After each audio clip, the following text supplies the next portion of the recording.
Hey, I'm Brandon Cross. I'm going to talk to you today a little bit about planning out the viable idea that you have already come up with. You know your idea is probably viable at this point, and we're at this stage where we need to make a business plan for it. It doesn't necessarily have to be complete. In addition to that, we need to talk a little bit about the founders, like who is the original founding team here gonna be. Need to start preparing for investors. If we're going to have them, whether or not we're going to have them, if somebody came to you and offered you a bag of money to invest in your idea, would you even take it? At this stage, the business plan is the first thing I want to talk about. And to do that, you got to talk to a few different people. Sometimes you need to discuss this a little bit with lawyers. You need to kind of talk a little bit about it with your accountant, perhaps.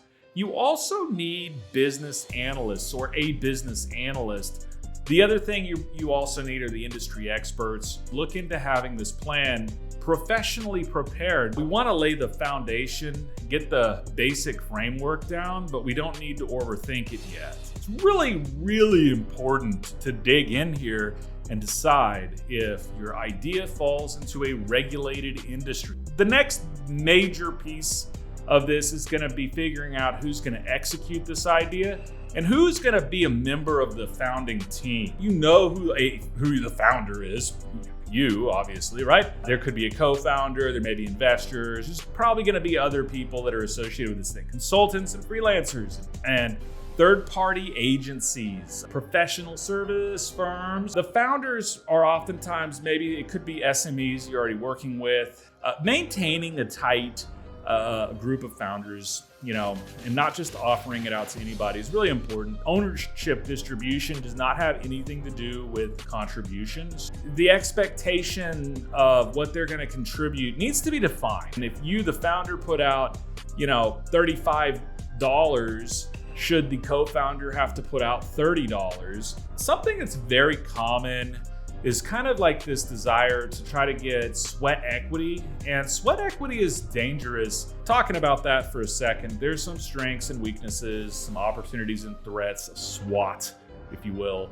In the strengths, you've got ability to motivate experts to help. And you also tend to get access to talent you couldn't otherwise afford. On the weaknesses side, it's difficult to control the outcome. If you give them the shares and their execution just isn't what you thought that it was going to be, then do you just take the shares back and give them to the next guy and just keep on trying this? I don't like free work. I consider it to be very high risk. And so if you can't afford to do it without getting it done by trading stock, you're just in a really weak position. These things are like shifting the risk. An idea that a co-founders or yourself as the founder could pull off can probably be pulled off by a third party. And that's where you could say, okay, we're gonna hire a third party to do the execution and manage the outcome. People are only motivated until they get a better offer. If you want your idea to fail because it relied on one unpaid resource, then that's up to you, but I do not recommend going that route. Somebody's gonna have to put that money in. You might want to start working on your pitch deck at this point. When you're dealing with investors, there's a couple of things that are gonna come up. And so if you're not investing your own money, then why should they? Okay, so at this point, there's a bunch of things that you could have invested money into at this stage before you ever talk to an investor. Investors oftentimes bring tertiary benefits to the table. So if you get a big investor that has a good network of people that are gonna help to get this thing off the ground for you too, that can be a big tertiary benefit.